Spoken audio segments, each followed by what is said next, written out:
தன்னம்பிக்கை நிறைந்த துலாராசி நேயர்களே, நமஸ்காரங்க. நான் பள்ளிப்பாளையத்திலிருந்து ஜோதிடர் ராசப்பா பேசுகின்றேன்.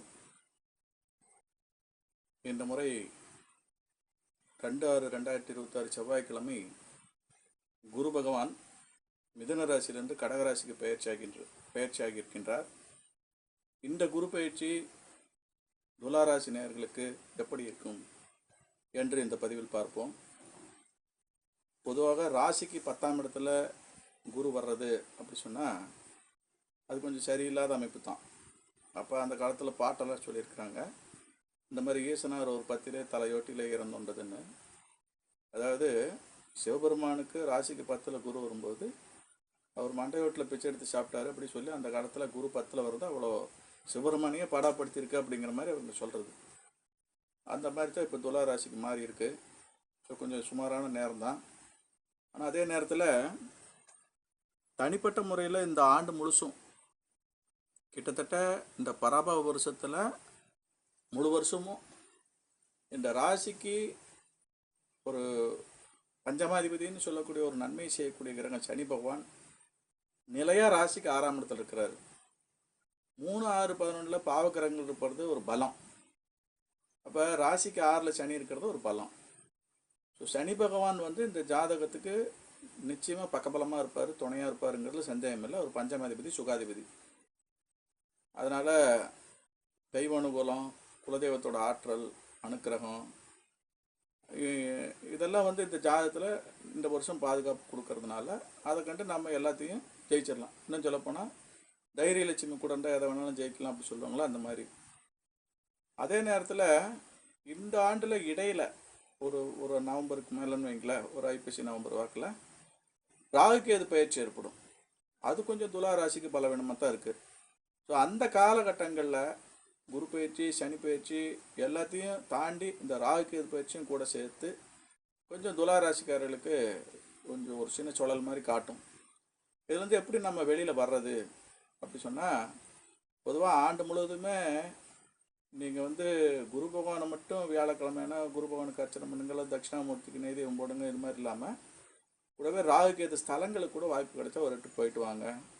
புற்று வழிபாடு, புத்துக்கு பால் முட்டை வைக்கிறது, குறிப்பாக சனிக்கிழமை நாளில் புற்று வழிபாடு செய்கிறது, ராகுகேது விசேஷமான ஸ்தலங்களுக்கு போயிட்டு வர்றது, இதெல்லாமே இந்த வருஷம் உங்களுக்கு ஒரு பாதுகாப்பு கொடுக்கும். எல்லாத்தோட முக்கியமாக குரு பயிற்சியாகி குறைந்த காலத்தில், இன்னும் சொல்லப்போனால் ஒரு மாதத்துக்குள்ளாரையாவது ஏதோ ஒரு சிவஸ்தலங்களுக்கு வியாழக்கிழமை போவாங்க. சிவஸ்தலங்களில் கோயில் சார்பாக அன்னதானங்கள் செய்வாங்க. அறநிலைத்துறை சார்பாக கூட நித்திய அன்னதான திட்டம்லாம் செயல்பாட்டில் இருக்கிற கோயிலில் போய் வியாழக்கிழமை நாளில் ஒரு நாளைக்கு சாப்பிட்டு வந்துடுங்க.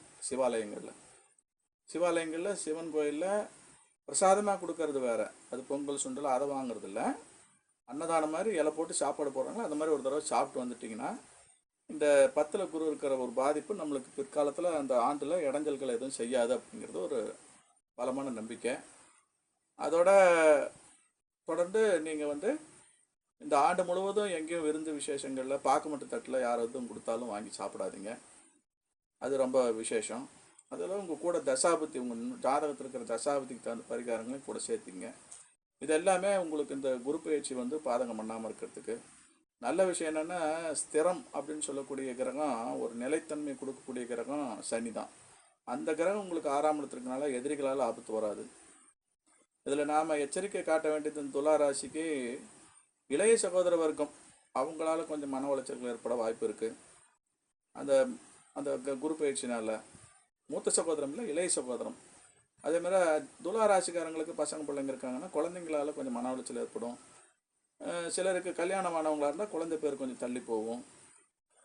அல்லது குழந்தைங்களோட கல்வியில் ஏதாவது இறக்கங்கள் காட்டலாம். இப்போ குழந்தைங்கள வயது வந்தவர்களாக இருந்தால் அவங்களோட பழக்க வழக்கம், அவங்க என்ன பண்ணுறாங்க இது பண்ணுறாங்கன்னு பெற்றவங்க கொஞ்சம் நோட் பண்ணணும். ஸோ இது வகையில் கொஞ்சம் மன உளைச்சல் ஏற்படும். அதோட மனைவியோட ஆரோக்கியம் கேட்டுறது, நட்பு ஓட்டத்தில் ஏதாவது கொஞ்சம் பலவீனங்கள் உண்டாகிறது. இந்த வருஷம் நண்பர்கள் விஷயத்தில் எச்சரிக்கையாக இருக்கணும். தொழில் இந்த வருஷம் மாற்றத்தில் செய்யும் அப்படின்னு சொல்கிறாங்க. தொழில் ரீதியாக இடமாற்றம், தொழில் மாற்றங்களுக்கும் வாய்ப்பு இருக்குது. ட்ரான்ஸ்ஃபரு, அலக்கழிக்கிறது, தொழில் ரீதியாக புதுசாக இன்வெஸ்ட்மெண்ட்டெல்லாம் இந்த வருஷத்தில் கட்டாயம்னு சொன்னால் நவம்பர் மாதம் 1ஆம் தேதியிலேருந்து ஒரு 3 மாதத்துக்குள்ளே ஏதாவது செய்கிறதுனா சின்ன சின்ன மாறுதல்களை பண்ணிக்கங்க. ஆனால் மேக்சிமம் புது தொழில்களை இந்த வருஷம் தள்ளி போடுறது நல்லது அப்படிங்கிறது தான் குரு பயிற்சி விஷயத்தில். அதே நேரத்தில் வேறு வழி இல்லாத சூழ்நிலையில் ஏதாவது சின்ன சின்ன மாற்றங்களை நவம்பர் 1லேருந்து உங்களுக்கு ஜனவரி வரைக்கும் ஒரு 3 மாத காலகட்டங்கள் கொஞ்சம் சலுகையான காலகட்டங்கள் அப்போ பார்த்து செய்யலாம். மற்றபடி உங்களுக்கு சொந்த ஆரோக்கியத்துக்கு ஆபத்தில், குடும்பம் கலையாது, குடும்ப உறவுகள் எல்லாம் நல்ல முறையில் உங்களுக்கு பக்கபலமாக இருப்பாங்க. மற்றபடி உங்களோட ஜாதகத்தில் தேவைக்கு பணம் வரும். இன்னும் சொல்லப்போனால் ஒரு ஜாதகத்தில் பணம் வரணும்னா தொழில் இருந்தால் தான், செடியில் பணம் முளைக்காது.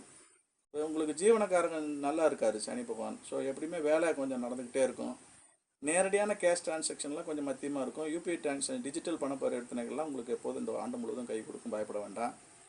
இந்த குரு பயிற்சி 12 ராசிக்காரர்களுக்கும் நன்மை தீமை அடிப்படையில் ஒரு மிக உஸ்தியாக இந்த வருஷம் சிறப்பாக இருக்குது. அப்புறம் இது ரொம்ப மட்டமாக இருக்குது அப்படின்னு சொல்லணும்ல. அப்படி தரவரிசையில் பிரித்ததில் துலா ராசிக்கு இந்த வருஷம் சராசரிக்கும் குறைவாக 12 ராசிகளில் 7வது இடத்துல குரு பயிற்சினால் வரக்கூடிய நன்மைகள் 7வது நிலையில் இருக்குது. 7வது இடத்துல. நமஸ்காரங்க. அடுத்த பதிவில் பார்ப்போம்.